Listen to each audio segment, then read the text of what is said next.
Hi, hello my friends. ఇప్పుడు మనం సహనం గురించి చెప్పుకుందాం. సహనం అంటే ఆషామాషి కాదు.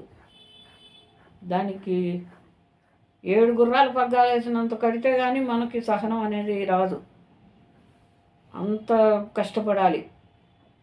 మనం చేసే ప్రతి పనిని ఎంతో సహనంగా ఓర్పుగా చేసామంటే అది సక్సెస్ అవుద్ది. లేదు అబ్బా ఏంట్లే ఇంతవరకు ఇట్ట చేసి పారేద్దాం అవతలకే అని అంటే అది ఎప్పుడూ సక్సెస్ అవ్వదు. మనిషిలో సహనం ఉండాలి. ఆ సహనం ఎంతో కష్టం. ఆ కష్టంని అధిగమించాలంటే మనిషి చాలా కష్టపడాలి. ఈ విషయం తెలుసుకోండి. సహనంని మనం మన గుప్పెట్లో పెట్టుకుంటే అది మన గుండెల్లో ఉంటుంది. అది మనని ఎంతో గొప్పకి తీసుకువెళ్ళుద్ది. ఈ విషయం తెలుసుకోండి.